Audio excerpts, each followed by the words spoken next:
So, how did they get you to come to ThrillerFest?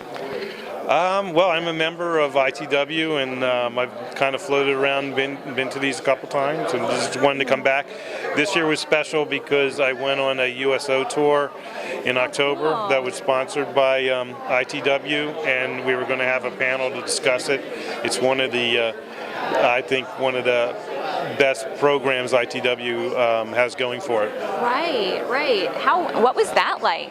Well, it was one of the more interesting trips of my life, and I've gotten to travel a lot because of this job, but there's nothing compares to going to these bases, seemingly in the middle of nowhere and talking to American soldiers about what they're doing and trying to bring a message that we know that they're out there and that we know that they're sacrificing. And it's hard to explain what an eye-opening experience it was, because you learned a lot about their lives. Some of them were readers who were just interested in hearing from writers about what they do and what their processes are and things like that. There's many people there who want to write. They're writing in their off time, and keeping journals, and they had technical questions about how we do it and things like that. So that was also interesting. It wasn't anything I expected.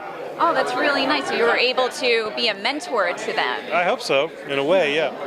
Now, when you started out your writing career, did you ever imagine that your books would be made into movies?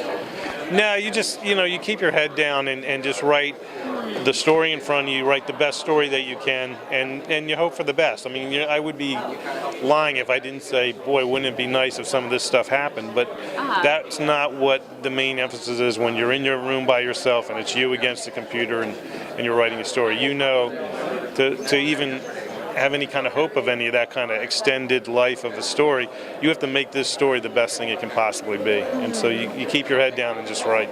Are you always writing, or do you ever, once you get something out, do you take a little bit of a break? How does that work? It's weird to me. Where I take breaks is between drafts of books. I usually finish a book and go right into the next one, because the idea for that next one I've had, and it's kind of burning inside of me. And maybe it's a little bit of fear of losing whatever it is that allows me to do this creative thing. So where I take my breaks is it's always good when you've completed a draft of a book to get away from it for a little bit and try not to think about it, and then come back and see what you've got. So that's where I do my vacations or my stopping of writing. And as a final question, what do you have out right now, or what are you working on right now that you'd like to tell our audience about? Well, I guess I would say I got two things going, because I've come to that end of a book about a month ago. I finished a book called The Gods of Guilt that will be out in December of this year, and turned it in, and that doesn't mean it's the end of it, because it goes through an editing process. So I immediately started a next book. I don't have a title for it yet, but I wrote a couple chapters of the next book, and then the editing comes back on Gods of Guilt, and so I'm working on that. So right at the moment, I'm stepping between two projects. Oh, very